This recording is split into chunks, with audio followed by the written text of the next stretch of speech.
Hello, hello, hello. Welcome to Touching You Talk Show. My name is Elder Sheila Black, and guess what? I have a special guest with me today. His name is Renix Graham the Third. How are you, sir? Fantastic, fantastic. I'm doing well, doing well. I'm blessed. How are you doing? I'm good. I'm good. I am so happy to have you on the show. We had you on the show before. Mhm. Can you kind of give me a little bit of what we talked about before? Yeah, Give us a recap. yeah. We were talking about the ERC. That's the Employee Retention Tax Credit. Just informing a lot of the small businesses, large businesses, medium-sized businesses, businesses of all shapes and sizes, and just let them know the opportunity about this stimulus for those who have been suffering, based on their inventory, loss of employees, and business shuts down and stuff like that. Just helping them just get educated on that and letting them know the opportunity is still there for the remainder of this year of 2022. And so it was the employee retention tax credit the last time we was online, amongst a lot of other good gurus. We were talking with the other guys. I forgot their names, but Yeah. it was just an awesome platform to be a part of. So So is that opportunity still available today? yes, it is. The opportunity is still there, still available today. Any information that's needed, I can definitely just drop it in the chat. I can let them know that the link is still there, and all they have to do is just fill out the application to see if they can be qualified. That's all it takes. Just put out the basic information in there, what's needed, explain basically your story, the experience, and if it's in alignment and in compliance with what the IRS is looking for, then they definitely can be qualified for up to $26,000. Up to Okay. 26,000. I just want to make that clear. So So everybody won't get $26,000. right. Oh, he said he can get 26,000. No. Up to Up to, okay. 26,000. All right. Well, thank you for that information. But I have you today to tell us all about life insurance. Number one, why is it important?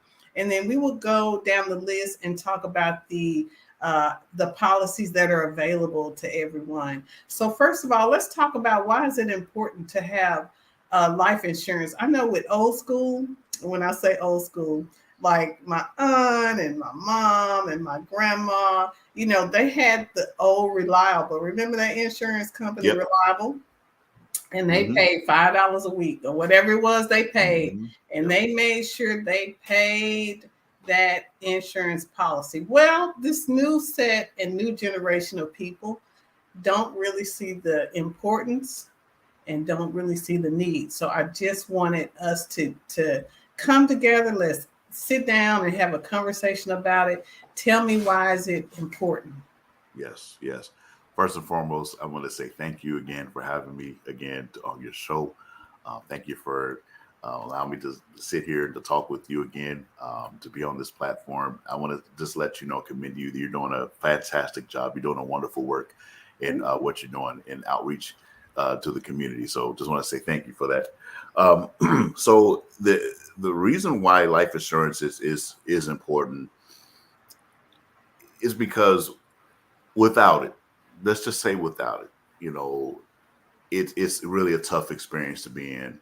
And right now, everything is based on money, cost of living, debts.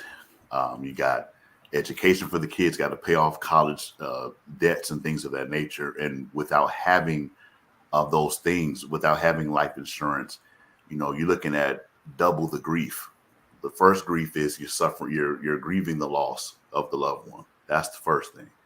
Then the second thing to have is not even have any money to even bury grandma, or bury your loved one, and bury someone who's young. You got young folks who are getting out of here too. It's crazy. Absolutely. But to not have it in place, you're looking at double the grief. And it's totally unnecessary. The only thing you should be grieving is the loss of your loved one. And of course that comes with healing over the course of time. But with the importance of life insurance is very, very important. You made a good point about back in the day, like our grandmothers and generations before, they were given the most inexpensive coverage that would give them only $10,000 worth of coverage. $15,000 worth of coverage or $20,000 worth of coverage. And what happens, that's just enough to put them in the ground. And yet the kids or the loved ones left over, okay, they're like, okay, what's the net amount, the net death benefit? What's, the remaining amount? And it's only $200 for here, $200 for him, and $100. They're like, wait a minute, this is it, And then they have this type of resentment, like, man, mama didn't really love us. She barely had coverage, But even back then, just the whole importance of education back then was not really publicized. It was not really enforced like it is today. And leading up to this very day, I've come across a lot of young people and even middle-aged seniors as well, not having the coverage. And I ask myself, maybe it's not enough of us that's getting out there to really preach and to teach and to really tell them, hey, you guys really need this type of coverage. And the only thing they're relying on is a GoFundMe, and no knock to GoFundMe. GoFundMe has been a tremendous help to many people who are in need, many people, millions of people who are in need.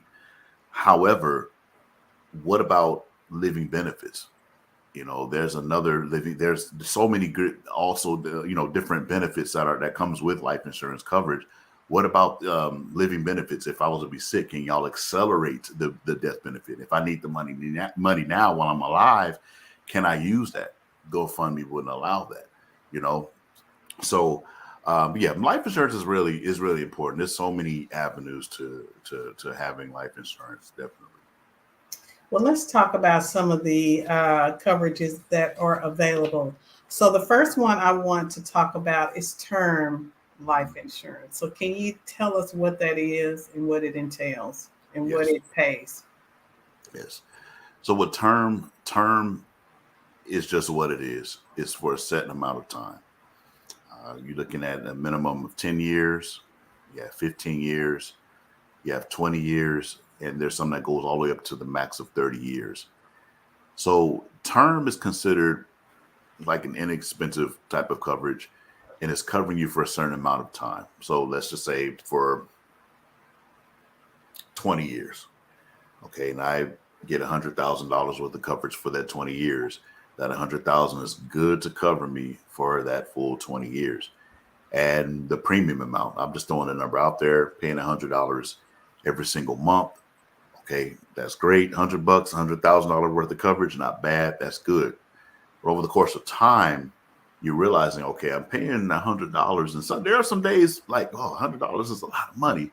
So what is it really doing for me, right? And you do the math, you get all the way up to the 20th year, and you're asking yourself, okay, I'm paying $1,200 a year, and then if I really do the calculation, you times that $1,200 each year for 20 years, you're looking at $24,000.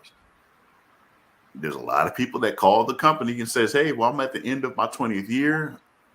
Can I get my $24,000 back? I'm sorry, ma'am.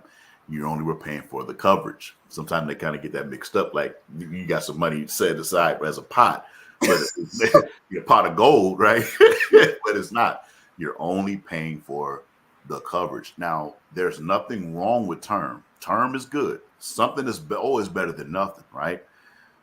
But you have the ability to convert. It's called a conversion privilege with term, that you can convert the term to permanent coverage to where you can be able to have it for the duration of your life. So that's the way term works there.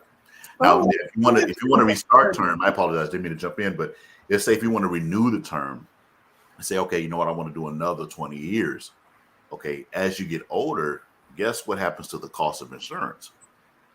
It goes up because the older you become, different health ailments come along the line, your age, of course, you're getting a lot older. The cost of insurance gets a lot higher if you were to try and renew that term again.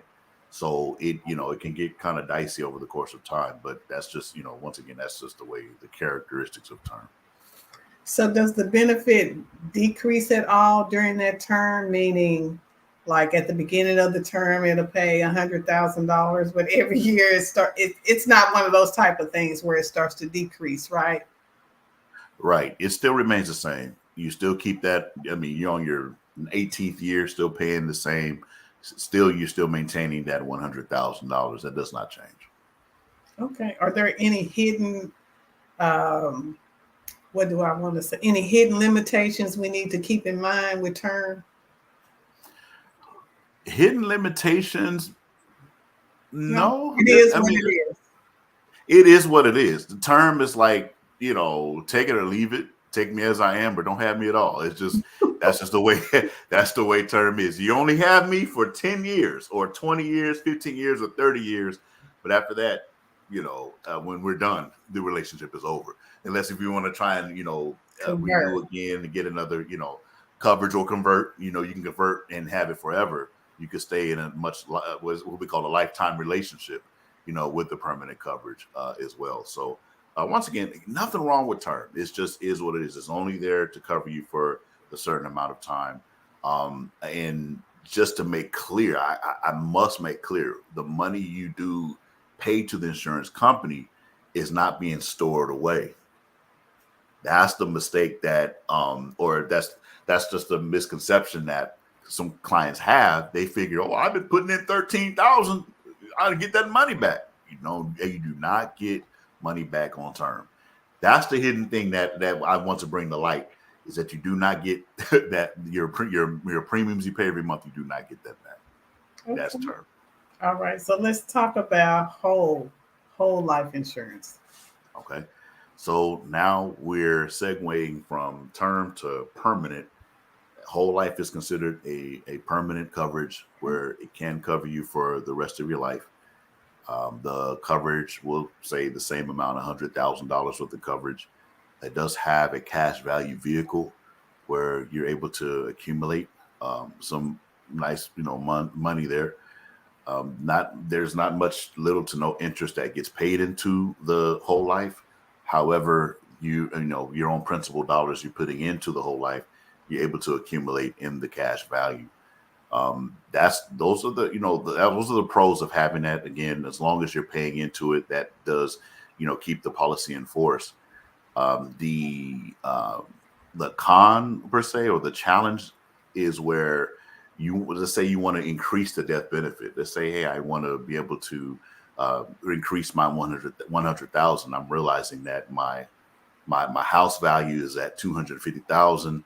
I got some kids I'm getting ready to send to college. I got a massive mortgage, and I got some income, but my income is, what they say, the income to debt ratio, swamped with debt, right? But I feel I have enough income to put some more into life insurance coverage. Well, what happens is in the whole life, you're unable to increase the death benefit to take care of swallow the debt. So what happens is once you purchase the whole life, it's going to be just what it is, that 100,000. And then even with your premium. So the way the premium works, okay, a portion of the premium, it's like 25% of that premium goes into the cost of insurance, 75% of that goes into the cash value. But you get a raise on your job and you say, okay, I'm making some more money. I figure I can be able to increase my contributions, my premium to $300.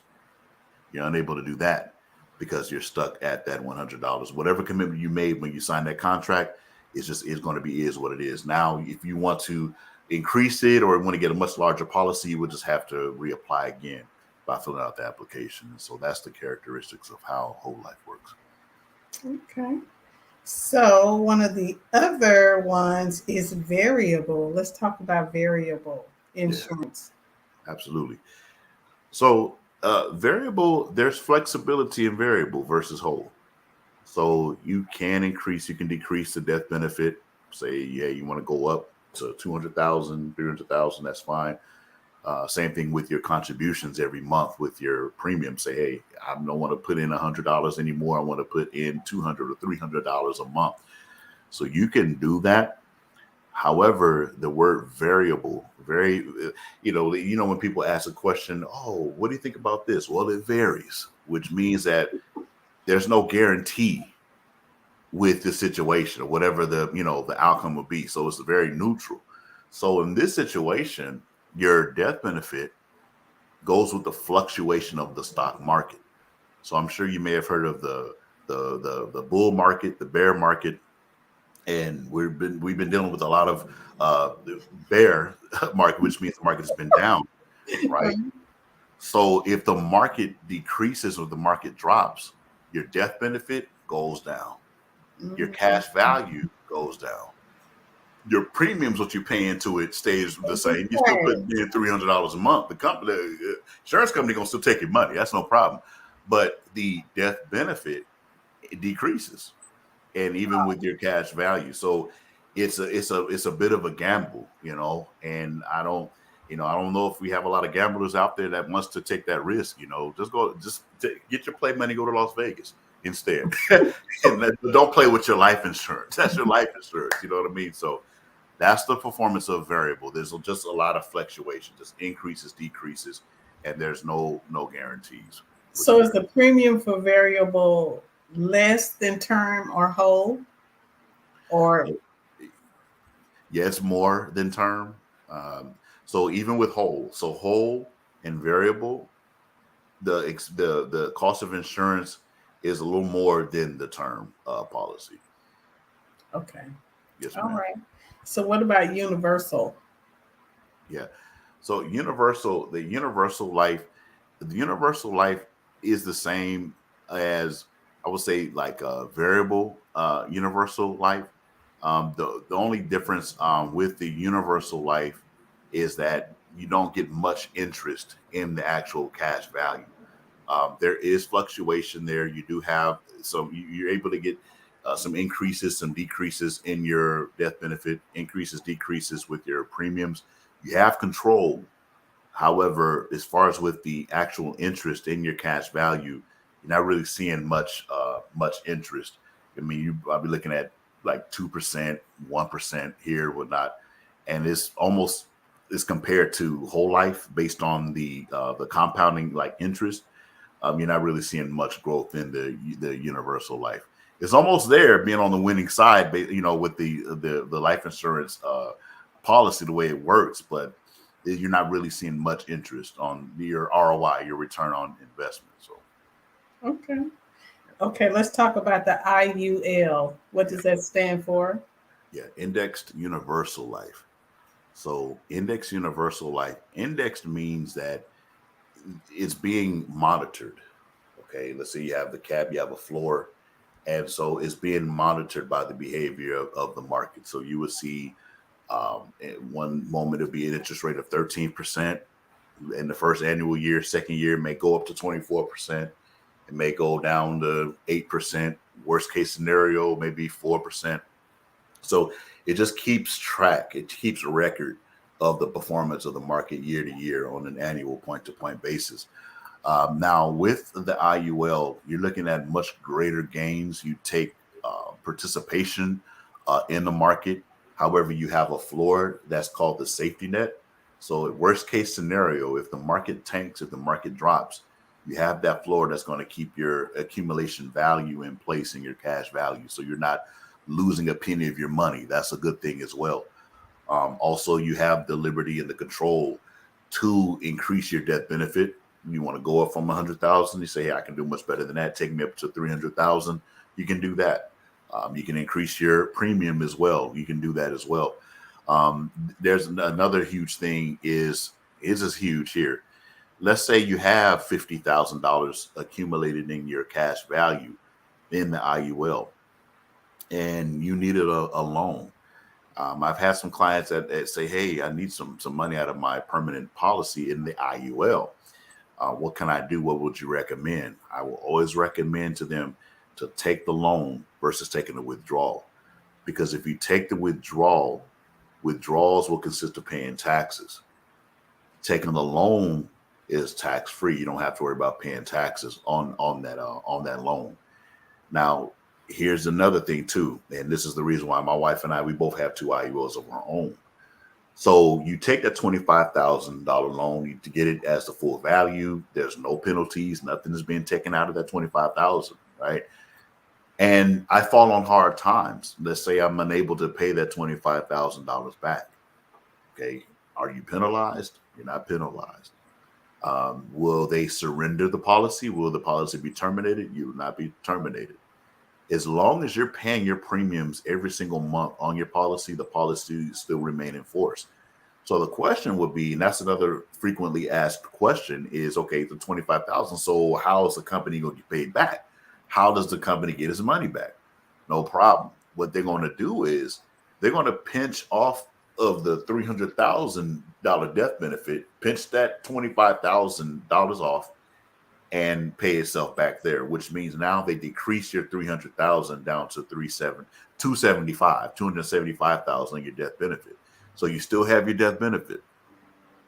You still have 25,000 in your cash value. It was 50, but you took the loan, couldn't pay it back. That's no problem. But you're still able to rebuild your cash value. You're still able to get some interest on that and still continue to build on on that accumulation value and the cash value. So that presents a win-win situation, because you're not able to pay back on your loan. Does that affect your credit score? It doesn't affect your credit score at all either. You're not with a bank. You're not contracted with the banks, so you don't have to worry about that happening as well. And then paying the interest, you're looking at 4% interest. It can be around between 3 to 4%. So that's a possibility with that as well. Very low on paying it back. But yeah, it's a win-win case scenario. If you could pay your loan, great. If not, no worries. They'll just pinch it off of the death benefit to pay the company back and whatnot. And at the same time, you're still winning. You're still covered. You're still getting growth in the cash value. So it's a fully loaded answer with the IUL versus all the rest of the other policies. No knock to them, but that IUL was something that really attracted me and gave me definitely what I'm looking for in coverage. So let me ask, which one of these plans the amount decreases when you age? And the reason why I ask you that is because I have received, how you receive the applications in the mail from your credit union saying, oh, you have the opportunity to get this life insurance. But then when you really read it, you learn that when you get of a certain age, the benefit decreases. What kind of insurance is that? It's decrease. It's literally what is called decreasing life insurance that employees know nothing about, because it's in the fine print that you can barely see with the magnifying glass. At the very bottom, down at the corner of your application, is decreasing life insurance. Y'all didn't tell me that. Oh yeah, we did. It's That's in the not fine against print. the law. It's Y'all not ain't said no. Y'all tell me. Well, this is what happens. I have a loved one it's a testament. They've been through it. The loved one worked many years with the company and was given life insurance, and just like our previous generation, cheap, $10, $15 a month. Okay, how much the coverage? 150,000. Oh yeah, how much for $15 a month? Sign me up. They sign up. There's that old sweet fine print right down at the bottom. And now, they retired. And over the course of time, they say, okay, let me go back and check my statement, because I know I still have the coverage. They told me when I'm no longer working, I can still have this type of coverage. And they look at it, and in their brain, they're going back from what they were promised years ago is I got $150,000 worth of coverage. Well, they look at their death benefit and they see now I'm down to $25,000 now. Like how in the world does that happen? So it's just a strategy with some of the companies. They'll take the inexpensive route to give our employees a decreasing life insurance policy. Although they are already a liability, we are already paying into the benefits, and they're getting all of these, deductions and stuff like that for their paychecks. So they say, okay, well, let's give them the inexpensive type of coverage. And it will never be said that they never had life insurance coverage because we gave that to them. So a lot of your declining life insurance coverages are provided by your corporate America jobs. It is. And so once clients really discover the type of coverage they have, then they'll look into their own independent plan where they can keep the death benefit, linear, still the same, and not having to worry about it, decreasing. They still have the same, but they can do their own thing and have more control versus having another policy that you can't control provided by corporate America. So that was going to be my next question. Would you recommend? Okay, I've been in my company 22 years, been paying into the insurance for me. Yeah. Then when my son aged out, of course, I'm not paying anymore, but then I paid for him, before he aged out. And then I've got Nathan. And then when he ages out, then that money I paid in. So would you recommend that you have something on the side? Because when you leave your corporate job, you don't get to take that life insurance with you, right? Yes and no. Some of them you can, some of them you can't. Where I work, our niche market is in the school districts. I work very closely with Fort Worth ISD, Crawley, Everman, and even Irving ISD. And a lot of the staff members who only relies upon the school district's coverage, as long as you're employed with them, you're covered. The moment you leave, you're no longer covered. Same situation, same scenario. They give you a great amount of coverage for only, very inexpensive amount. But little do they know that if and when they leave, they'll strip that coverage away from them, and that's just the way that works in the, public employee sector for the schools. For corporate America jobs, some of them you're able to take with you as your own independent coverage. You can convert that into your own, or some of them, they will take that away from you as well. And so what we do is we do a thing called fact finder. So we sit down with the client and say, hey, you know what, let's just compare apples to apples, see what you have and see what we have, and just see, which one you feel would be most appropriate. We'll compare, line them up side by side of each other and say, okay, this is how this works. This is how this works. This is how A works. This is how B works. Which one do you see as the most appropriate policy that you feel that will work for you and that will be beneficial for your family? They say, oh, you know what? I like the B plan, and, it will be up to you to want to make that decision. But we do that just doing a fact finder call the company. That way you're not only taking our word from us, but you'll be able to hear from them to say, okay, this is how the plan works. And then, of course, you'll be the one to make that executive decision in terms of what's the best plan for you. Okay, so next we're going to talk about frequently asked questions. But I wanted to ask, how do you keep your family members from not doing the right thing with the insurance money? And I realized after you passed away, it ain't nothing you can do. But right, I've heard the horror stories of people who have thousands and thousands of dollars worth of insurance coverage and don't want to pay the loved ones' bills off, don't want to even pay for the funeral. How can you fix it where they can't do that? Yeah. There's a thing called, I believe it's called trust and wills. They have something like that. You're able to put together like a letter of instruction to say, hey, this is what I want, my funds to, how it works. And you're able to appoint a power of attorney that will be able to, be that liaison even while you're alive. But after you're gone, it's their job to follow suit in terms of what you want to see happen. Something like that, trust and wills, being able to have a will, one of those, the letter of instructions, and having an attorney or power of attorney, which is a loved one that you trust to be the one that will be the guardian over your instructions. They can be able to take care of that and to make sure that the money is dispersed out evenly amongst the family members. And of course, they're going to do whatever they want with that money, but you don't have anybody that's going to take it all and just run off with it. You don't have to worry about something like that. But yeah, that would be something I definitely would recommend for sure. So let me ask you, does the spouse have the right to know what the benefit split is on the life insurance? So say, for instance, if I was married, would he have the right to know, well, I've given you 10% and then I gave my sons the 90.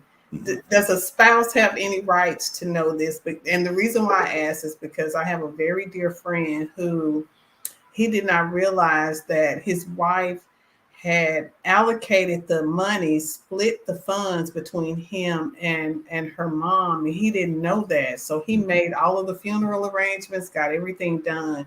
But when it was said and done, he paid for the funeral. He ended up getting $100, and then the other person ended up getting 11,000. Wow. So yeah.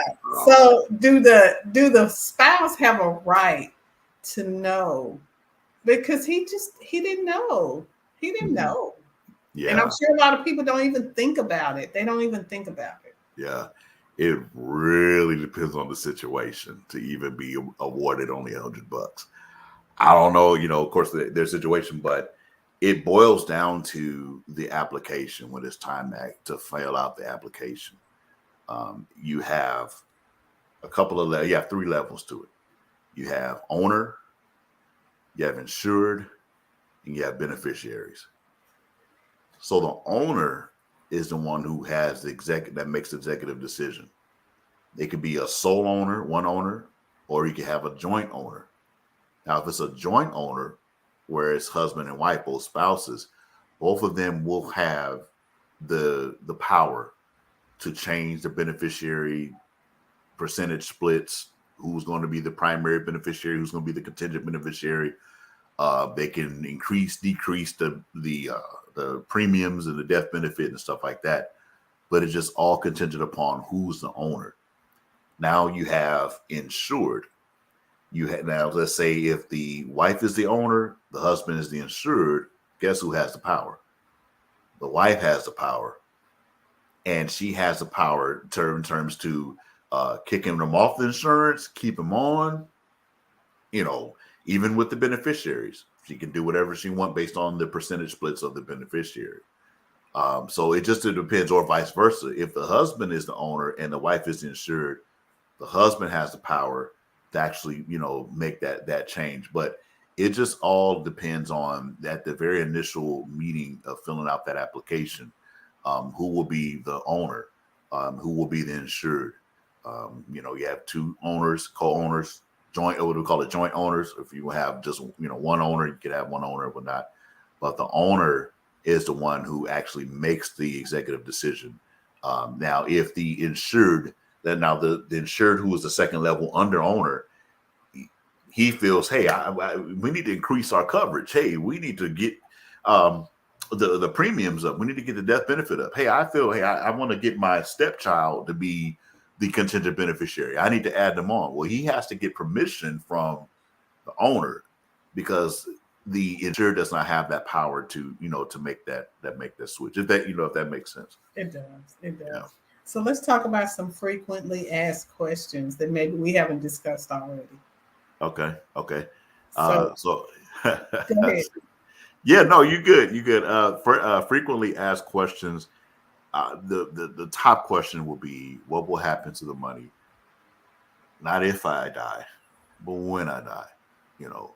And a lot of the clients or the leads who I'm sitting down with, that's their number one concern, and their priority is their wife and kids. They'll appoint their wife as the beneficiary, or the beneficiary, and the kids a contingent beneficiary and whatnot. That's one of the most frequently asked questions. Another question I will ask them, well, how much would you will be appropriate? Well, how much would you like to be covered for? What would be the appropriate amount? And they'll ask a question with a question. Well, how much? What do you think? How much do you need? And so what we do is we run a calculation.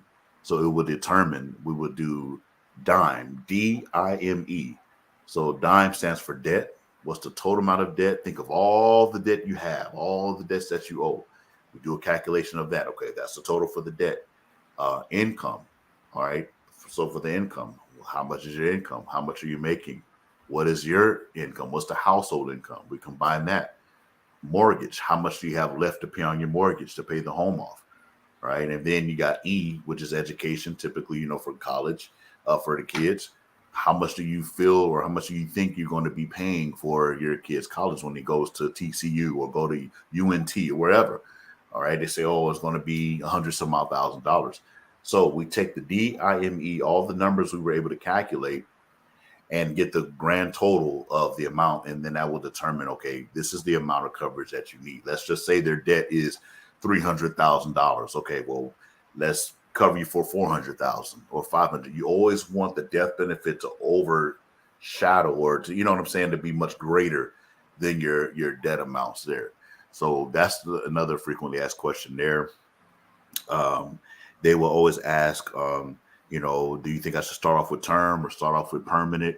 They will love. And the thing is that I would do a dichotomy. I would draw and say, okay, this is the way term works. This is the way permanent works, just like what we just went over now.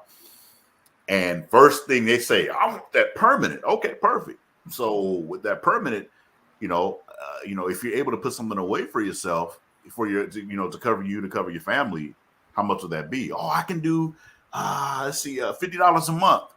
Well, I would say this. I said, I don't insult to make them feel bad, like, and not paying enough. I said, no problem. I said, okay, we'll take the numbers, spend time at the office, do some calculations. I'll come back. We'll review options together and see what we can do. See if we can come to common ground with the $50. So in this situation, if they're around middle age and they can only afford $50, term will be the starting part for them. And it could be a 10-year term.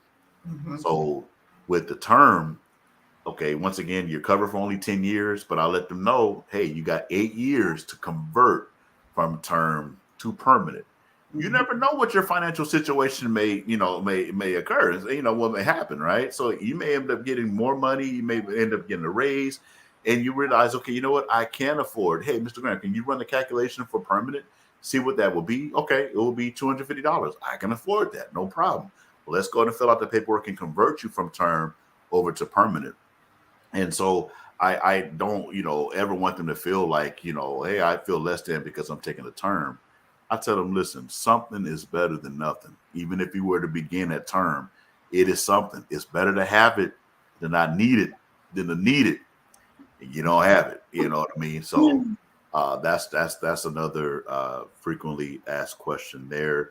A couple of them will ask about living benefits. They say, okay, well, what if I'm sick?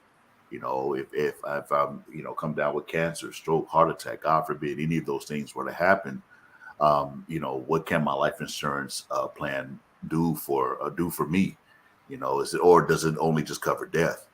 And I let them know it covers death, but it also covers life as well. So even while you're alive and you have heart disease, if it's on that list of what they can cover based on living benefits for medical part, they'll be able to, accelerate that death benefit to you while you're alive as well. So that's just another frequently asked question. But that's pretty much what I have as far as with frequently asked questions. So let me ask, you can't just say you have an issue. You have to actually have proof of it in order to be able to pull monies out to help if you have that particular type of policy. Mm-hmm. You have to have the medical bills to prove this is what I'm going to use it for. Right. So let's say you say you're my client. You've been with me for 6 years. I've been servicing you as my client, and God forbid you come down with cancer. The doctor says, hey, you got stage 2, make it low, stage 2 cancer whatsoever. And if the doctor is able to, write it out on the doctor's note, say, hey, this is what she has. We have all the documents, disclosures. They run the whole blood pressure, height, weight. They want everything. So once you have that and it's already certified from that doctor, you could take that, forward that to National Life or whatever company. It could be National Life, Midland, whichever that gives living benefits. They'll be able to take a look at it and they'll say, okay, this works, that works. And what happens is in that situation, they'll put you in a certain category. There are certain categories to the living benefits because they say, for example, they'll be able to give you up to 50,000, right? And you only have $100,000 worth of coverage. They can be able to give you up to maybe 100% of that, maybe half of it, but it really depends on the actual category, of your illness there. That makes sense. But yes, they can be able to provide that living benefit coverage for you. So finally, as it relates to insurance, what do you say to that person who feels like, I don't need that? Well, you need it. I can just say that you need it. But if you feel that you don't need it, you know, it's a very unfortunate mindset to be in, because you will feel the after effects later on. You know, what they say. I heard a quote that was really really good. They said that if you think that the cost for success is high, just wait till you get the bill for regret. So when you get to this point where you have a sickness or illness, or a loved one passes away that you're living with unexpectedly, and they do not have life insurance, or something happens to you, right? And you need your life insurance for living benefits, but you don't have it, you think back like, man, I Wish I should would have have. really thought that through and considered, getting the type of coverage. And so, for any young person, who may be watching, it's always good to start young. The younger you are, the cheaper it is. The cheaper of cost insurance that will be for your life. And there's great benefits of having just having that type of coverage for you, even for anyone who was older as well. Having some coverage is not only just covering you, but that's also doing justice for your family as well, where your family is covered, your kids are covered, those who love you are covered. You don't ever want to leave this earth and leave the grief, the double the grief behind, grieving your loss, your absence, and then grieving the debt that's left behind. It's quite stressful. That's something that you don't want to leave on them. So my encouragement is just be considerate, definitely be considerate, and having life insurance is a very considerable option for sure. So yeah, Okay, okay, this is my last question. you good, you good, you good, This is you my good. last question. Okay, so if you're 75, 80, and you think, oh man, I need to go ahead and get insurance, Mhm. is it easy? It's it will present a challenge, because the older you are, I mean, we're human beings, and there's going to be an element that's going to take place. There's nobody perfect. There's no robot that, oh, I had clean bill of health for all 75 years. Mm-hmm. They would have to do an extensive, health background check. That's through the MIB, Medical Information Bureau. They run all of those things. So for someone that's, say, 75 years old, if they're not going to deny you, there's always a chance. I'll say that. That's number one. Let me just give the sigh of relief. There's a chance. You can. As long as you're under the age of 82, there is a chance. I'll say that for sure. But there will be a lot of questions. There will be a lot of questions that will need answering for those who are in their high senior age, applying for life insurance. So yeah. All right. Well, tell me about your nonprofit. What is it called? Will and Way Community Enrichment Corporation. Shout out to Will and Way. I am a proud co-founder of Will and Way, along with my wife Deanne Graham, and we have started this work in 2018. I believe it's 2018. She'll correct me. She know better than I do. But we there was an idea from that stemmed from the both of us who really thought about it. And the good saying is, if there's the old saying, if there's a will, there's a way, Okay. right? And so we truly believe that if you have the will, if you have the purpose, you have that fire burning on the inside, and you put forth the action, take forth the efforts with your will, then we do believe the way will be provided. And as us as Christian believers, we know God will provide the way as well. So that's where it starts off. Will and Way Community Richmond Incorporation. So, what exactly does it do? How does it help? Yeah. So our contribution to the community, we do nonprofit development programs. We help others who would need nonprofits trying to start a nonprofit. And you have so many other people who have gifts and talents and unsure of how to actually get started. Well, my wife, she facilitates that. She's the lead facilitator for NPDP, Nonprofit Development Program. And with that program, we have an additional program called FLS. That's the Foundational Leadership Summit. I am the facilitator for Foundational Leadership Summit. You have people who have the nonprofit but may not know how to lead their nonprofits. Perhaps if they have a staff and they need others that may need guidance on how to, run their actual nonprofit. Well, the foundational leadership will teach them the value of leadership, the different levels of leadership, how to develop other leaders, being able to help them out, be able to show them the way, show them the ropes, demonstrate integrity as a leader in different, areas of your life in that area as well. And then, of course, we have the financial literacy program. Of course, that's what we're talking about today. And that's what specializes in life insurance, specializes in retirement, and other things as well. I also work with, it's called Appreciation Financial. Shout out to AF. I am a part of that company, been with them for 8 years now, been with them for 8 years, where we help staff members, teachers, that's our niche market. We help small businesses, we help nonprofits, we help corporate jobs, policemen, firefighters, city officials, and stuff like that. Just educate them all on the importance of insurance and also retirement as well. So that's what we do as well.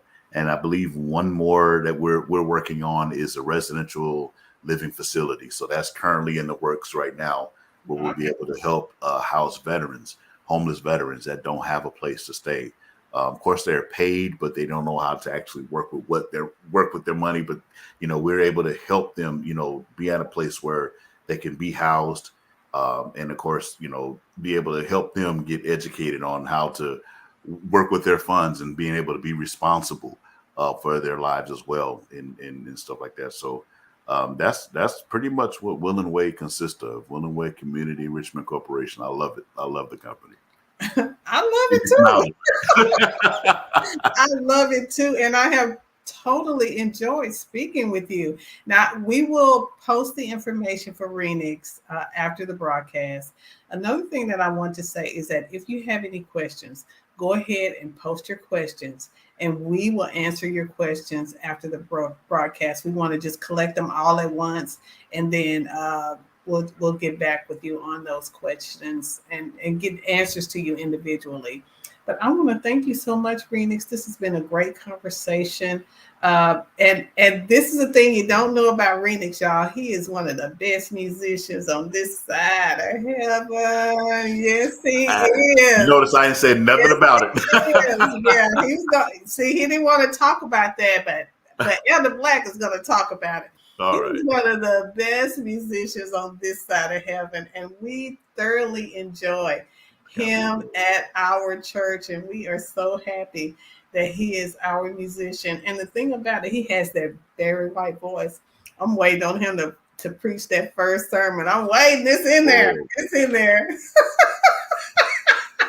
I'm already sweating. I need my water already. I ain't said nothing yet. But yes, he is a great guy, and I really appreciate him. I appreciate how humble you are, and I appreciate you as a man of God and a great musician. So thank you for all of that, all that you're doing for the kingdom, all that you're doing for the body of Christ, all that you are doing for the community. I really appreciate it. Again, if you all have any questions, go ahead and post those. We will respond after the broadcast. We'll get back to you to answer your questions. Again, this has been Touching You Talk Show. I am Elder Sheila Black with a great guest, Renix Graham, and we will see you next week. Have a good one, y'all. Bye-bye, y'all.